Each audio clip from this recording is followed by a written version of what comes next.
Yeah. That's the one. All right, that's the one. All right, welcome back to How I Met Your Mother. Wait, no, that's the wrong. No, not how. Oh, please don't sue us. Have we made it yet? Yes, podcast, sir. Episode 4. And it's quite a big. Well, actually, is it a big day? It's kind of. I guess a bunch of stuff happened in the last couple of days. Yeah. Super Bowl Did happen. Trump impeachment, Iowa caucuses, just the downfall of Western civilization. Other than that, but yeah, so again, my name's Josh Yang. And I'm Lucas Singh. And this is the Have We Made It Yet podcast. Lucas, have you made it yet? We took some steps forward yesterday, but with everything, it always comes back to, so no, I have not made it yet. Okay. But Mr. Josh Yang, have you made it yet? I have not made it yet. And I kind of, after doing the kind of the big theater show, I am a bit on a down as well. It's kind of like, I had this big thing I'm looking forward to. Yeah. That's something that's like, okay, I feel like what I'm doing is leading to something. Yep. Did it. It was a success. But now that I'm off of it, now I don't really have a kind of like a big thing to look forward to, a big project to look forward to. Yeah. So I guess now is a bit of like, okay, now I got to kind of like reassess my expectations now, figure out something else to set as an objective. And like you've been talking a little bit about that. Yeah. So what I messaged you earlier today, like we were just talking about like different topics we could talk about today. And I was just actually listening to another podcast called Feeling Asian. Oh, yeah. Yeah. Right. Yeah. That one. And they're, they got some pretty cool guests on there and everything, but their main thing that they always do at the top of their show is always, how are you feeling, Brian? That's one of the co-hosts' name, Brian. Yeah. And he just goes on about how he's feeling, about how his therapy is going, about any new insights that he has and everything like that. So I'll be honest, just, like last week we were just talking about like your show and everything like that, which was amazing. Yeah. And also last week I also had a really big audition for a future movie that, I would have really, really liked to be on and everything. Yeah, you're really pumped to get that opportunity. You saw yourself like really, wanting to do the project. Yeah. And like those are the things where you like, you kind of do pump yourself up, and then you also set kind of high expectations. But yeah. Yeah, exactly. So like just to recap, like I got coaching on the day of the audition. So I felt really game planned going into the whole thing. And then I had like an hour break beforehand. So I went back home basically to this place. Not sure if you guys know, but this is my apartment here. Yeah. And came back, had a light lunch and everything like that, and felt good going in. Not overly confident because you never want to be that cocky asshole going into the audition room. Yeah, I guess. Yeah, unless I guess you're playing a cocky asshole, then you want to channel the douchebaggery. Yeah. But yeah. So then I went in there, did my thing at the audition, and it felt really good going in there. I thought I presented well, but it's been about a week or so, close to a week's time, and I think by about now, because I did hear some of my other actor friends who have had callbacks, and some of them have booked roles on that movie. Okay. So I'm pretty sure I didn't get, of course I didn't get a callback, but I'm pretty sure I didn't like book a role on that. Okay. And the whole point of like this thing that I'm feeling right now is just a hint. And it's a recurring theme that you always have to go through in our creative endeavor, but it's a constant feeling of rejection. Yeah. And, it gnaws at you, man, because you only feel rejection for things that you actually really do want. Yeah, and I can tell that was one of the different things about this audition, because you've been on. This isn't your first audition. So you've done others before, and on other ones you have like probably varying degrees of interest in them. Sometimes you just gotta go on all these auditions just to, I guess, get experience, but also, try and get a paycheck. At the end of the day, a project is a project. I can't imagine how different it would be if it's something that you actually really wanted to get. Yeah. Than not being able to get it. And Yeah, I mean, who knows, right? Like maybe like they might have somebody, maybe they have you on shortlist. It's like a lot of this, I think, is just, it's tough to really know exactly like where you stood, and it's tough to know exactly, you know, what were the decisions made, you know, behind that role. And just the whole thing we were just discussing before recording this episode was just, man, with this thing that we're in, you know, you being a comedian, me being an actor, you have to have unwavering confidence in your own self. Even if you don't have that, at the very least, you have to believe that something else is going to happen that you don't even see or know that, or that you have proof of. Yeah. You know? And can you stomach that? You know? Can you, in constant rejection, because as an actor, I'm sure it's different for a comedian, but as an actor, you go to maybe like 20 auditions. You might not even book one. That's the whole thing. Yeah. It might be like one out of 30 sometimes.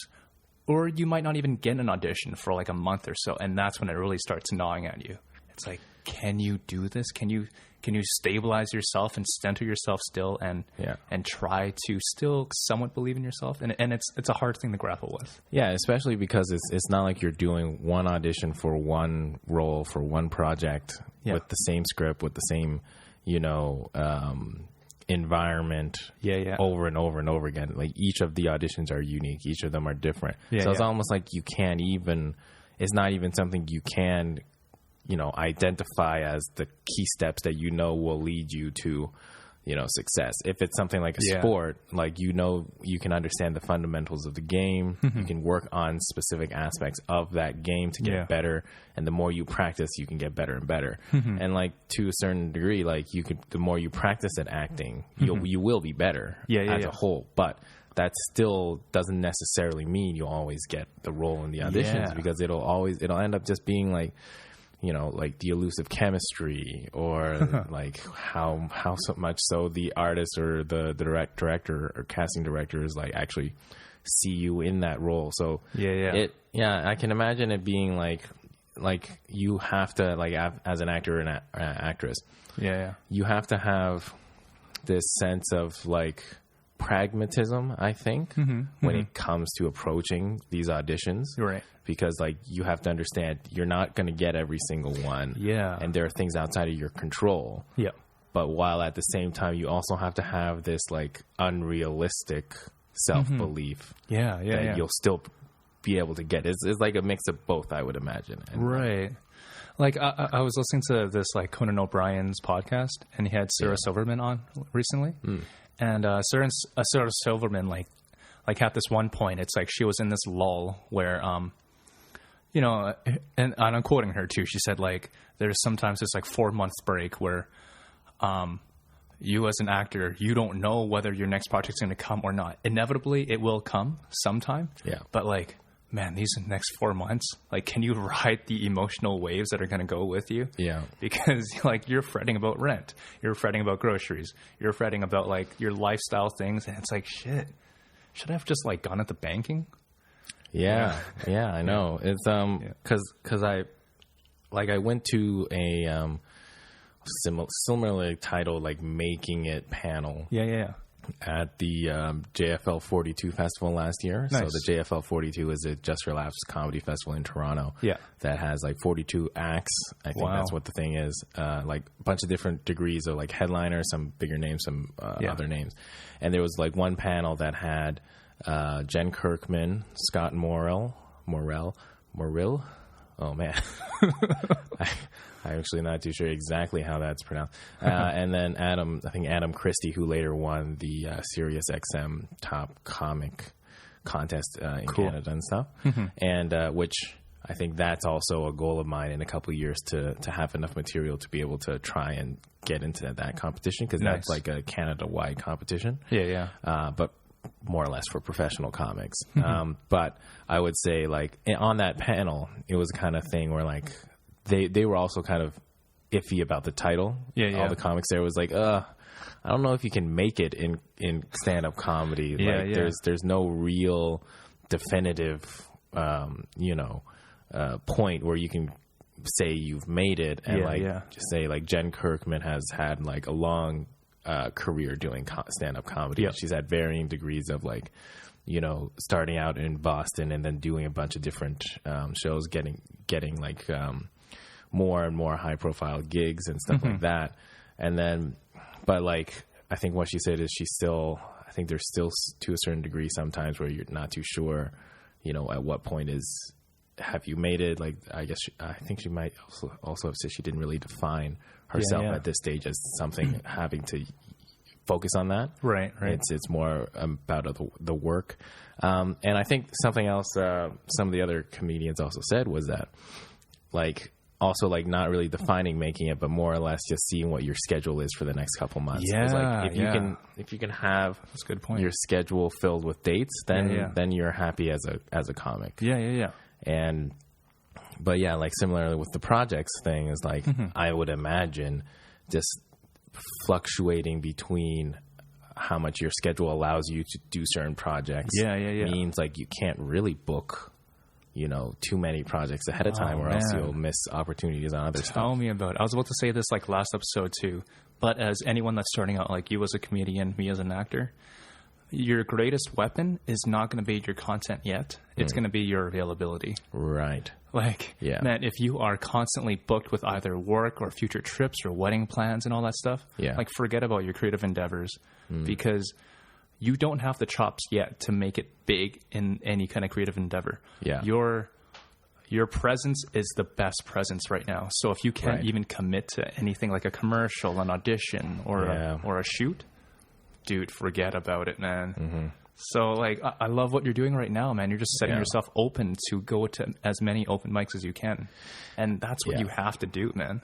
Yeah, I guess so. Like, I try to pick and choose different shows that I would like to do, and obviously I think I prefer booked shows ahead of time. Yeah. But I even then I still feel like I have to go out to more. I think in February I'll have 3 shows that I know I booked ahead of time. Yep. But awesome. I'll want to try to hit more open mics during the weeks, or at least go to more shows that I haven't gone to yet, but I think I know the producer of. Yeah. Just to go to the show and like, like you said, like represent that, I'm interested in doing the show, and it's not just over Facebook or over internet. For sure, man.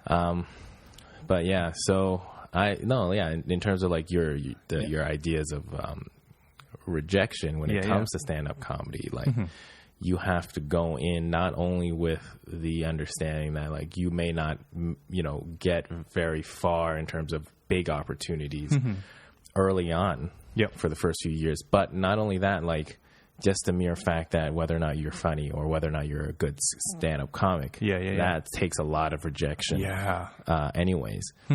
Like just going on stage and not knowing what's funny, trying what you think is funny, and seeing what the audience reacts. That's like every moment you think something you're about to say is funny and it's not funny.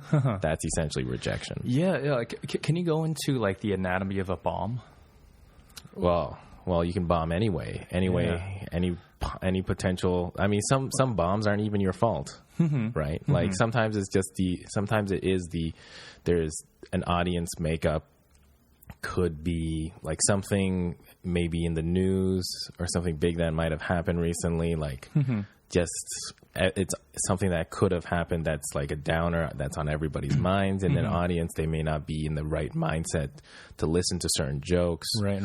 I mean, even with the Kobe thing that just happened, like on that day, I remember seeing in the Facebook like community of Toronto comics is like, some shows later on that night. I didn't go to any shows that night. Yeah. But some shows later on that night, like there were some comments here and there saying it's like, oh, people are making jokes about Kobe and like the situation, and it's like some comics were not happy about that. Yeah. Some people in the community were like, it's not really tasteful to do that now. I don't know how those jokes went across, but I can imagine that it's such a big news type of thing. It was such a huge tragedy involving like other people, and like especially when it involves like kids as well. Yeah, it's like the audience is not just in the right mood to hear those types of jokes. And if you're not able to somehow balance the line between like classy or not classy, or like jokes that were kind of in memory of, you know, Kobe, or like spoken or done in a way where it's not, you know, taking advantage of the tragedy or the news. Is like, then the audience will just not react. And that in essence is just like a bomb where, you know, the audience isn't feeling it. Okay. So sometimes you could go through in setting, you could do your standard set that, you know, works, right? But it just for whatever reason, each audience will be different. So that's a situation where the bombing may not be your fault. Yeah. Sometimes there's bombing where like the comedian before you either really like got in it with the audience, so like they were like swearing at the or whatever, and like I remember that they show. destroyed the mood. Yeah. If they destroyed the mood and you go on and like you're not able to recover from that, or if you're not able to address kind of the tension, make a joke about the tension, like what just happened, it's like that was crazy. Yeah. And like if you're not experienced enough to do that, then it's like, then the audience is also not thinking about what you're talking about, and they're not able to laugh at what your joke. So you could bomb that way. Yeah. You could also bomb if a comedian right before you is killing it. Yeah. Oh, yeah. And they're doing a bunch of jokes that the audience is just laughing their ass off, but it's like jokes that aren't your style. Right.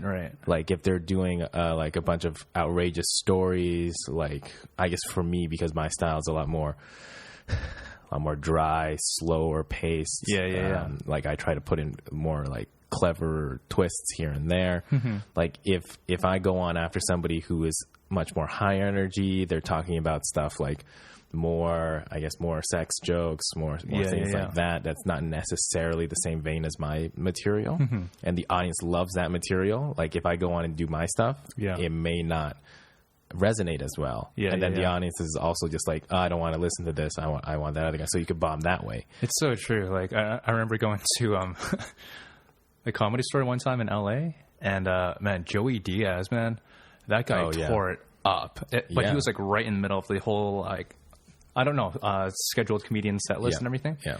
Right in the middle. So whoever followed him, man, although that guy was amazingly funny too, but it kind of speaks to him because, like, I don't remember his name. I don't remember any of his jokes. Yeah. But, like, if you follow Joey Diaz, oh my God, good luck, man. Yeah, there are certain like comics like that where they're able to capture the energy of an audience and like magnify it based upon their jokes. I think I'm definitely not at that stage where I can kind of manage like a high energy type of thing. Which is why I also don't really imagine myself doing many like big stadium type of things. I can see myself more in theaters. Where like I kind of like to bring the audience down to my tempo. So it's kind of like I'll start off like a lot of my sets with literally just saying hello. And then my name's Josh Yang, or like hello, and then I go into the jokes. But like that kind of like I see it as it sets the tone pretty quickly. And after my first joke, second joke, also you can kind of tell immediately, like, oh, okay, this guy is like, he's a little slower, he's more meticulous, like his jokes are more like clever in that vein. So it's not like it's not so in your face. It's not so in your face. So it's like I like to do that where I rely on the writing of the jokes to get the humor across, and then I bring the audience down to my layer of comedy. And then keep them in that mindset. Awesome. So granted, which is why I think I might prefer starting out earlier in sets. Okay. In shows, just because then the audience doesn't have any expectations exactly of how the show's going to trend. Okay. And like I can set the expectation for my material, and then somebody later, if they're like a bigger character, then they can do that. Their own style. But yeah, no, for sure. Like I think comedy order, or at least like where you are in the whole night, man, matters so much. Like I can't, as of right now though, I can't imagine you like being at the tail end. Especially if like so many comedians are like high energy comedians going in. And then it just be a totally different kind of energy level. I think you do have to kind of like obviously cater and curate the lineup depending on the headliner as well. I think well, the one situation where I've been told in like kind of the comedy class that I took is that in the makeup of a comedy show and structure, usually you want somebody who's experienced and good to start off the top. Yep. Because then it's like it starts off strong, so people are laughing already, and you have to have a good host, of course, because then the host keeps the laughter going. Yeah. And then the host, if one comic, especially in like a pro-am or an amateur night, especially if one amateur comic bombs, and then it's just only going to kind of multiply the next one if the next comic isn't as funny as well. Yeah. So the host needs to be able to read the audience where like if it's obvious that one comic bombed and then the crowd is kind of out of the mindset of like in that humorous mood, then the host comes in, does a couple minutes to get the audience back into in the joke hearing mentality to let to give the next comic a chance. Right. So like I think in those settings, amateur nights, that type of thing, you want a good comic leading up and then your better comics later on as well. So that they can build up to the headliner in that situation. Yeah. I remember like a friend, actually, she's in town right now. She used to like curate film festivals. Okay. And it's somewhat like the same thing. Like interesting, yeah. Your book ends, your beginning and also the end of the film festival should have like the biggest blockbusters, at least the highestly praised ones. Like Joker, you would have it at the very beginning of your festival and then followed up with at the very end like Parasite. Everything else in the middle, it's like if they do well, they do well. If they don't, then it's okay. They're kind of like brushed away. But your bookends, they have to be killers, man. That's true. It's the same concept with structuring a set as well. You want to usually you want to start off with a quick joke so that you get the audience immediately like on your side. Yeah. Because pretty much the second you go on stage, they're waiting for you to make them laugh. And if you make them wait too long, I know, then they'll be like kind of checked out. Yeah. So you got to have like a quick, strong joke off the top. Yeah. And that's usually should be your second best joke. Right. And then you should always close with your best joke. Sorry, I'm just laughing because there's this one comedian we saw together that just made us wait too fucking long. I guess. How are we at for time right now? About 22 minutes, 23 minutes. Cool. Pretty close. Nice. Yeah, it just about just the whole thing of like bombing as an actor too. Right. I mean, like you don't really know you bomb until you don't get like a fully scheduled auditions or bookings coming through. So right now, like we had previously said before we started the episode, there's a lot of things that are at our level that we don't know that are in the works. And the whole thing about just having to trust in your own work and also trust in your agent, trust in your representation, that they have that stuff covered. But the whole thing about from this level that we're at, it's just incredibly hard to still be stable with it. To not let your mind wander and not let your mind spiral into thinking that, you can't do this anymore and all that stuff. And so one of the things that I still really respect about you is that, at least in the comedian's world, like you still produce content, you still write jokes, you still keep yourself busy. I see what you're saying, yeah. And so the main thing that I do have to say that, for me, I think one of the main things I do have to do is to just make sure I keep busy. Make sure that even if I don't have auditions, just at least keep on trying to memorize different scripts that I appreciate and everything like that. Work with different actors, make more episodes, and all that stuff, man. Or like, would you consider like at the same time producing or writing other like content, like just writing shorts or doing that kind of stuff as a creative outlet? Absolutely, man. And so like just. Well, no one can see behind Josh, but like there are some scripts that I did write, like back there and all that stuff. I'm in a collective right now with some of my film school buddies, and we all produce and write together. Oh, sick. So I mean, like what we're doing right now. Never have your eggs in one basket, because if that basket falls through, you just kind of self-manage yourself, and hopefully it all goes through. But like, I think we're at a point right now, like. The comedian Andrew Schultz? Yeah. Oh, yeah.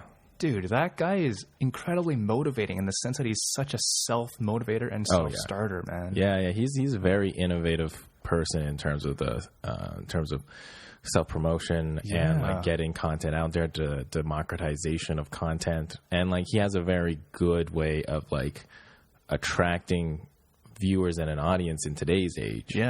In how he releases content consistently and for free of his sets or of his jokes. And then later on, once he's built an audience, that's the audience that will come out to his shows, live shows. And he does a bunch of podcasts, and that's like also, a great way of showcasing yourself, your personality to an audience, and they can connect to you a bit more so that they're more willing to come out and see you on your shows. And so I'm happy we're doing this podcast as well. And man, it's a good creative outlet. There we are. And we'll see where it goes from there. Sweet. I think this is a good time to do a quick break.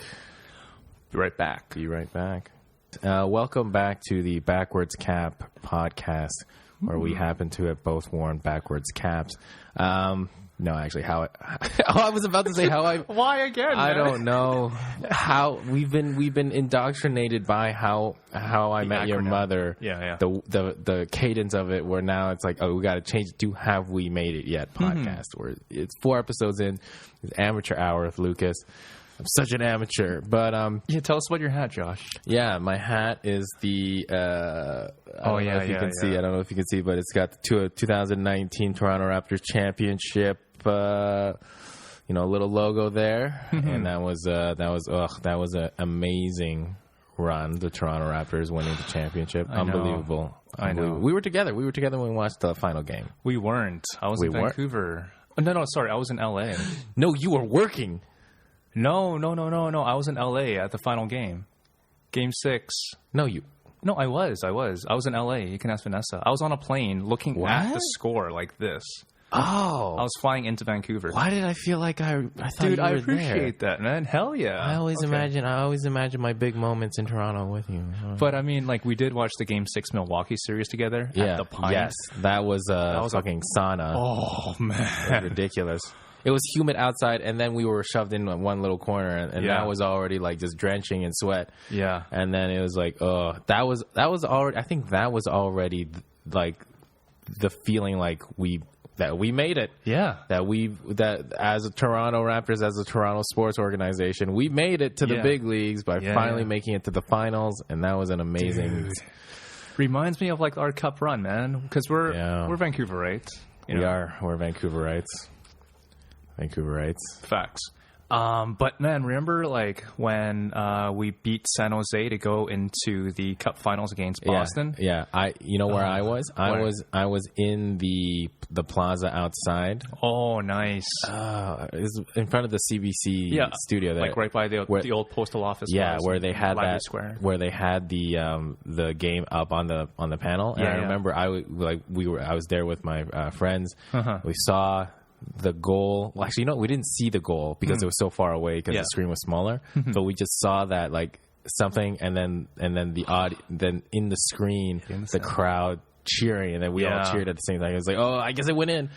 Kevin BX got that goal, man. Yeah, that was those moments were also pretty crazy. It's crazy to think how like sports, it really does bring people together from all different like walks of life, and it's a great unifier in terms of your region, your city. No doubt. It feels like you can connect with anybody just as long in that moment because everybody in that moment is a winner because you support the team. That's who you represent.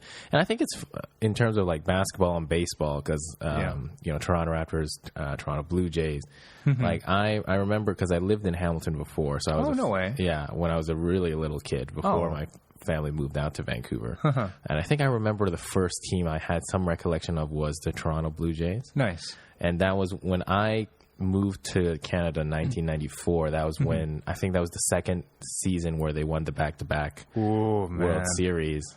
But I don't think I was ever that exposed to it. I think my parents were also just recently immigrated there as well, so maybe they weren't too aware of it. Right. But I definitely remember Blue Jays, being a team that I was semi-aware of later when I was, as I got a little older. Yeah. And, like, I think the Raptors as well. always aware of them. And like in Vancouver, I was never fully aware of the Grizzlies. I never saw a Grizzlies game. Never? Oh, no, because they left. Yeah, I was young, and they left. So I don't have that affinity with the Grizzlies. But when it comes to baseball and basketball, the Blue Jays and the Raptors are my teams. But hockey, of course, is still Vancouver Canucks. Nice. They're ripping it up this season too, man. This season is like, we have some great players. Man. Just Elias Pettersson, Quinn Hughes, Professor. Even Markstrom, man. Markstrom's finally coming in. Yeah. So, wow, that was a bit of a tangent. yeah. Oh, also, just if we're still talking about hats there. Yeah. No, I want to know your hat. Screw it. It's Clarington Funds. They're not a sponsor yet, but they are. Do they sponsor podcasts? Hey, man, put it out to the universe, man. You don't know. This thing's going to go far, man. Outer reaches of this world. Clarington Funds is going to give us a call soon. Yeah. They're the best in free golf swag. Oh, wow. I think my dad got it one day when he was playing golf with his clients.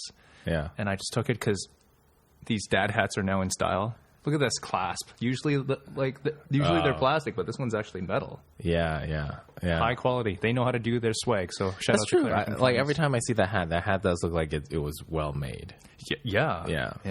And it's just enough off brand where it feels like it's in line with the fashion of nowadays. And which like the fashion of nowadays I'm just confused about, because it seems like It just seems like what was like dorky and uncool when I was a kid, like tucking your shirt in, or like wearing long shirts. Like, you know how certain like shirt or like floral pattern shirts, dress shirts, that kind of stuff. Whereas like that I can imagine being in like elementary school, middle school, or like high school. It's like, that's just, you get bullied for it. And now it's cool to do that. Which I feel, slightly betrayed. Why though? Like I can see you pulling off floral. Well, I mean, okay, floral, fine, but just mainly the tucking the shirt in. I mean, come on. I mean, like that's just that's unfair, isn't it?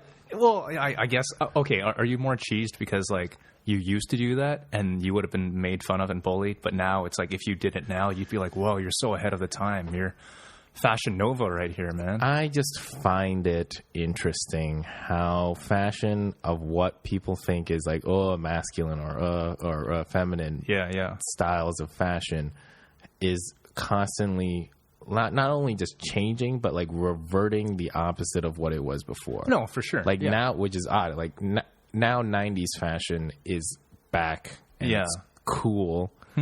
Whereas 90s fashion in the 2000s was uncool. Yes. To a certain degree. Like, like kind of like mom jeans. If you wore mom jeans and you were in like middle school, you would be deemed uncool. Yeah. But if you wear mom jeans now, they're part of the trend. They're part of the fashion. Right. But I think it really depends on who's wearing it, though. Like if a mom well, I don't know. No, like if a teenager wore mom jeans, you have to wear it ironically. No, it's not even ironic now. No. Like imagine like my phone's going off. Like just looking at glasses style. Like one of our friends has these like huge frames, and she looks ironic wearing it because like her look and everything like. Okay. I just don't want to say the name because it's okay. I'm not sure if I know off of just glasses, but that's okay. Have you seen Napoleon Dynamite? Yes. Napoleon's uncle. Okay. Remember his glasses? Oh wait, hold on. I don't know why I said yes because I never watched. I don't know why I said yes. I feel like what you said was like, do you know Napoleon Dynamite, the character? And I'm like, in my head, it's like, yeah, I know what that character is. But then you started, it's like, no, but I actually haven't watched the movie. Oh my God. I don't know why I completely just said, yes, I have watched the movie. I know exactly what you're about to say, where I don't know what you're about to say. I'm just about to, okay. Yeah. This guy. Oh, Okay. So okay, maybe I can kind of see it where it's like the button up shirt. Yeah, yeah. Like maybe the weird glasses. Is that gonna make enough of an impression? So, okay, I'm just talking about the glasses there, but we have a friend that she wears the exact same glasses. Right. I mean, first of all, like, she looks really cool wearing them. Yeah. But I can imagine a person that's like 50 years old, or probably 60 years old or something like that, wearing those glasses. They just look stupid in whatever. That's also kind of like the Dwight Schrute from The Office type of glasses. Yeah, yeah. But either way, it's not only that. It's like off-colored jackets or shirts. Like I remember walking into like a Nike store and they've got these old like plastic puffy, kind of sports / jackets where they're like all clashing colors, teal, purple, white, or whatever. And I just remember that being like indicative of 90s fashion. Yeah. And then now all of a sudden, now it's something that's popular again now. Like I don't know objectively if that actually looks good. Right. But for some reason it's become like a counter. Now I'm sounding a bit like the okay boomer. Yeah. Why am I complaining? You know why I'm complaining about it a little bit? It's just the hypocrisy of how like our culture is like viewing whatever something is uncool or cool. It's just what it is now. Like what is uncool now will be cool in 10, 15 years. And what is cool now will just be uncool again in 10, 15 years. So really, what am I trying to say? I have no idea. Okay, Josh. I don't know what my point is. For some reason, I have specific opinions that don't amount to anything. Tell us anyways. Tell us how you really feel about 2020 fashion, man. Maybe it's because I just wish I could pull it off and I just can't. Maybe that's what it is. Are we talking ego now? I don't know. Maybe it is my ego. Maybe on a certain level where I just feel like, I'm just jealous that I just don't feel like I can pull off what is the cool. Because I have a very basic. I'm totally happy with like a clean, basic style. Yeah, like I guess Uniqlo stuff. Literally. Oh yeah, you really do. Everything I'm wearing is more or less Uniqlo because their quality is good. We're not sponsored. Okay, we're not sponsored by them. But what I'm saying is that the quality is good. It's really affordable. I have T-shirts that I bought 7 years ago from Uniqlo that is still pretty good. So I refuse to buy anywhere else. But other than that, I don't know. Maybe I guess it's like when I tuck my shirt in, it just accentuates my stomach, my belly. Maybe it's like, I don't know. Okay, fine. You know what? Maybe it is the ego peeking out where I'm like, I'm just jealous. What are you jealous of, though? I don't know. You said people who can pull it off, but like, is that just an idea that you have for your own body shape, your own ideal body shape? I don't know. I don't think it's like, okay, my interpretation of an ideal body shape, whatever that even means, and pop culture, like ripped or being ripped or whatever, is like it's also a similar idea to like, have we made it yet? It's like it's almost like it's not really. Yeah. It's just. It's always a thing. It's like, what's good enough? Nothing's ever going to be good enough. Yeah. Right. It's that Socrates saying. It's like there's no such thing as the ideal cow. What? Well, like there's no ever such thing as perfection. It's like the ideal cow is perfection. Yeah. Well, I don't know. He I don't know. Like ideal X object. I think he said cow. Okay. But like, I guess cows are really big at his time. I guess Socrates just wanted a perfect cow. Yeah. Like just a cow that could give him milk and taste good, but then if you eat the cow, then it stopped being. You know what I recently, like within the past 2 years, really figured out the saying of? Okay. And you touched on it? Yeah. It was, you can't have your cake and eat it too. You know what? No. See, I learned this about that. You can't. Okay, so what you just said is you can't have your cake and eat it too. Yeah. Right? That's actually a popularized misquote of the original quote. Get out of here. It is. Yeah. I learned that off of the Netflix series, what is it? Manhunt, the Unabomber, which funny enough, is a sponsor of our show.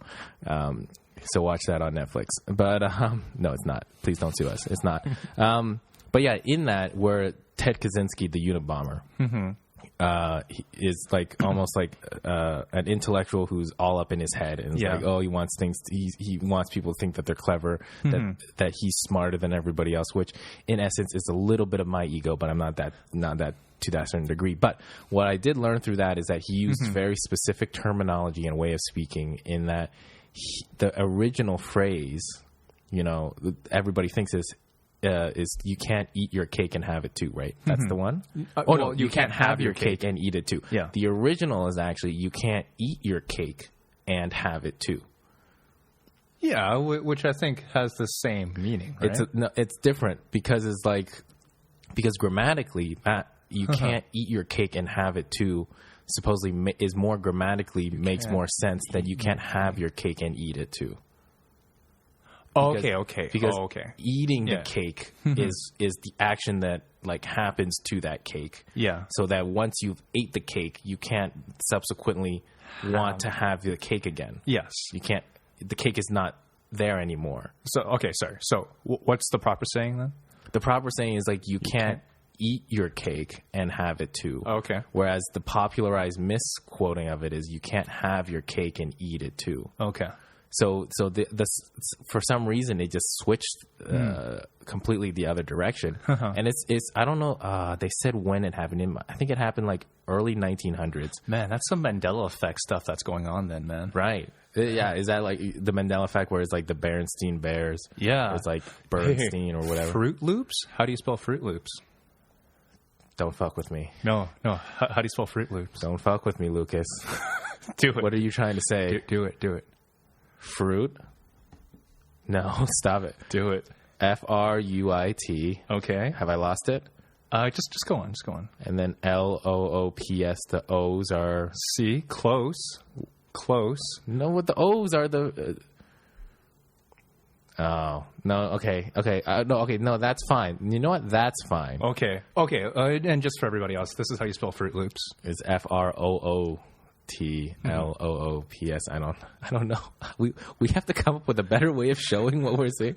If anything, we'll have to edit it in. I don't know if that'll work. Yeah. Okay.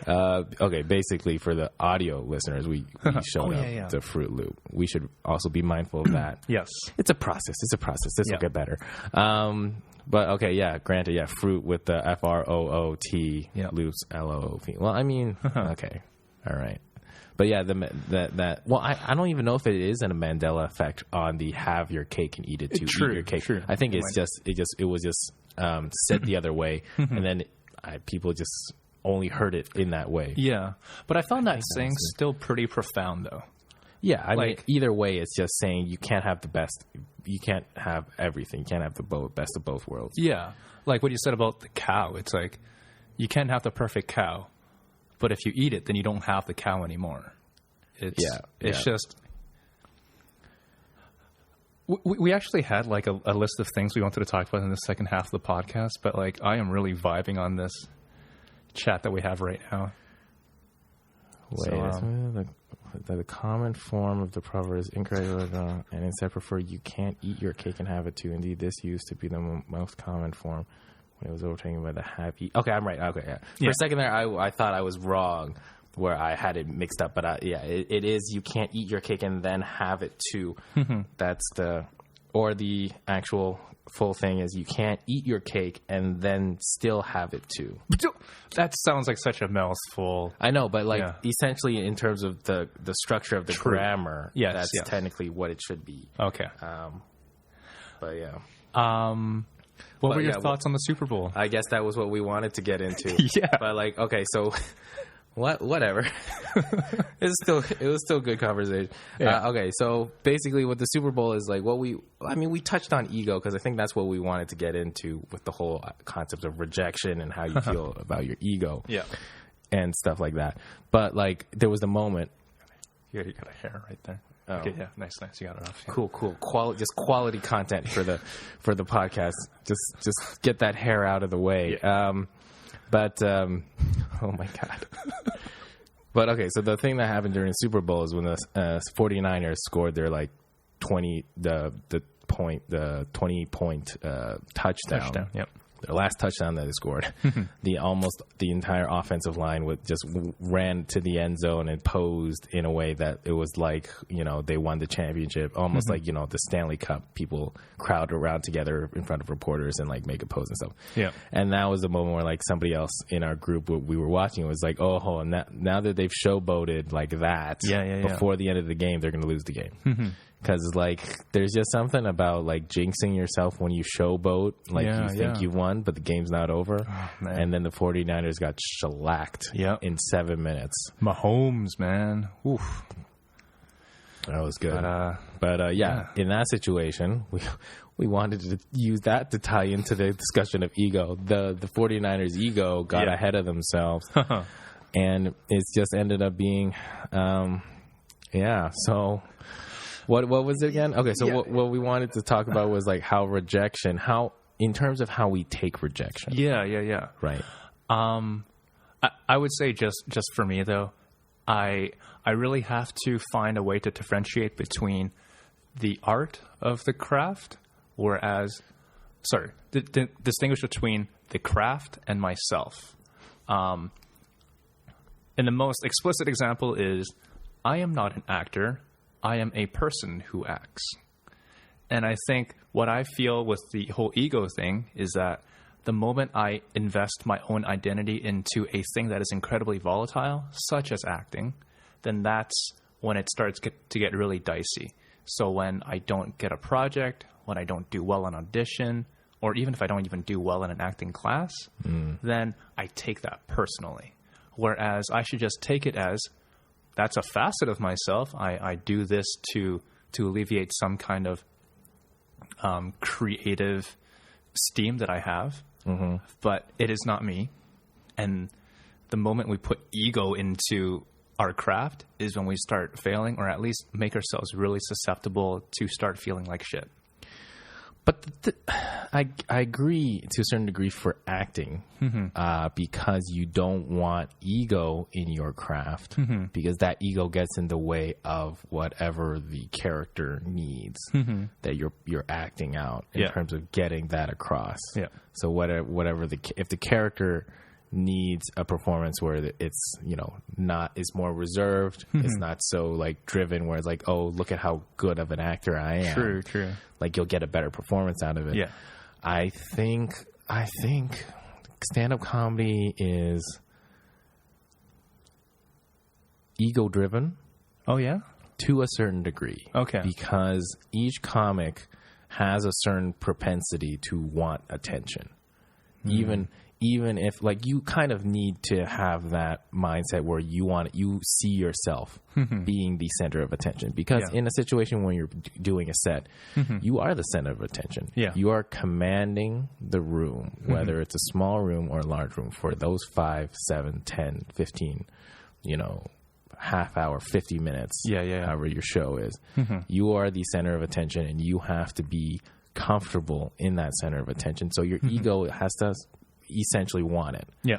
Right. So most comics, if not all comics, are to a certain degree ego driven. Yeah. Now, in terms of the success of comics, I think there are different ways of utilizing that ego. I think for me, I have this weird thing where I'll kind of admit it now, and it's something I want to try and not fall susceptible to, because I don't want to be that kind of person where I constantly compare myself. Yeah. But to a certain degree, before every show, or when I do a show, or after a show, I want to do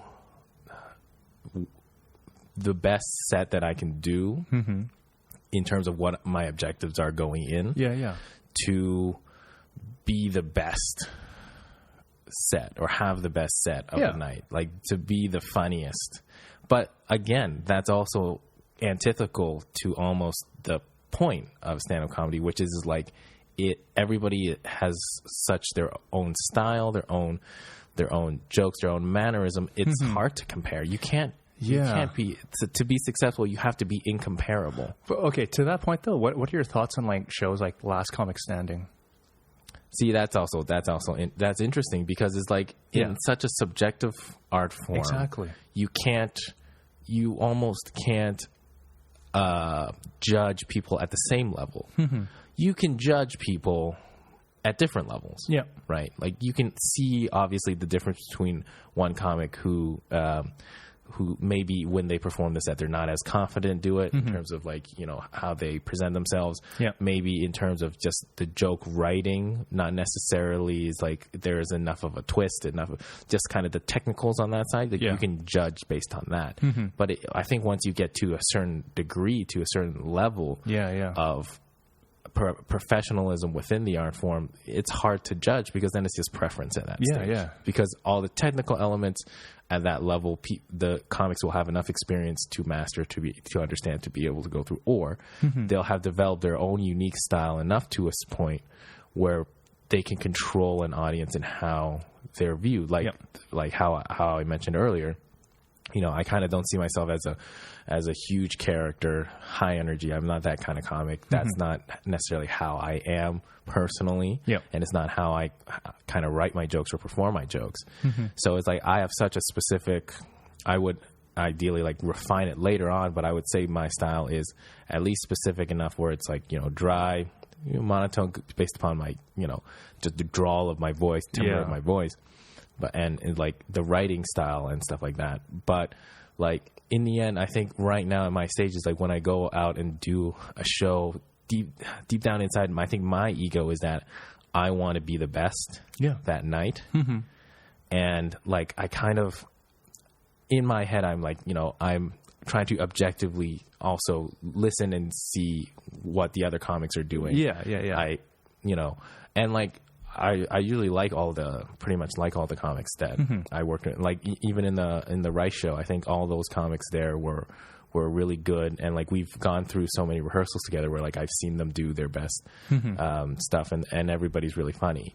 And I think on the night of there were some times where like I would try to keep myself, you know, from thinking like that because that's not the point to do that show. That show is like we're all putting in a lot of work. You know, to do it and, you know, be very supportive of each other. And I think we all did a great job. And that's the other thing where it's like I wanted to keep my kind of competitiveness in check in my mind. And like, but I think, because I think that that's not that great in an environment where you want to be supportive of other comics. But I do think that there is something where if you get to a certain level where you want to be, you know, a high, like up there with the greats. Like I think you do still have to have a certain degree of like, you want to do your best. You want to be the best every show. And there's nothing wrong with having quality standards. Right. Yeah. Like I think what you're doing is just like, of course your barometer is going to go higher to a certain extent to what you know is going to kill, what you know is going to bomb. And you see that in other people, and you'll take bits. You won't actually like copy their bits or anything like that. I see. But yeah, at least you'll like take some cues. You'll just glean some advice from them and everything like that. Learn from like how other comics are doing it, and like That's what I agree. And like I think in terms of that's the balance that I want to have in terms of utilizing how my ego is perceived in how I perceive myself into try and being a better comic. In the end, like I still want to ultimately be the best comic that I can be. And like I'm not gonna lie, I do kind of want people to recognize that I'm very good. At least that's that. At this stage, I don't want to say like the best because that's impossible. Like I'm only 6 months in. That would be outrageous for me to even say. So like I got to keep that in check as we get going. But I think, you know, to a certain degree, like that rejection side as well, you have to balance it. How you have to understand where your ego will take the hits and manage it. And it's tough balance to take either way for both of us. Yeah, absolutely. And I think one of the main things about like keeping our ego in check is that even if we don't sabotage ourselves, even if other people don't sabotage us, I think our ego can get in the way that a lot of times we might even self-sabotage. Oh, yeah. Like, of course, I know you're not doing that, but like sometimes maybe it's like, I think I am you might think when you see another like comedian set, oh, I am so much greater than them. I have nothing to learn from them. And you kind of have this like disdain look. And right. Like that. And that's also not, I don't think that's a good mentality because then you don't even know because every person's set is not, especially when you're working it out during open mics or even other smaller shows, they may not necessarily be doing their best material. Yeah. Like if you compare everybody's best of their best materials that they've done for years, that's the point where it's like everybody's quality is so high that it just evens out to preference. Exactly, man.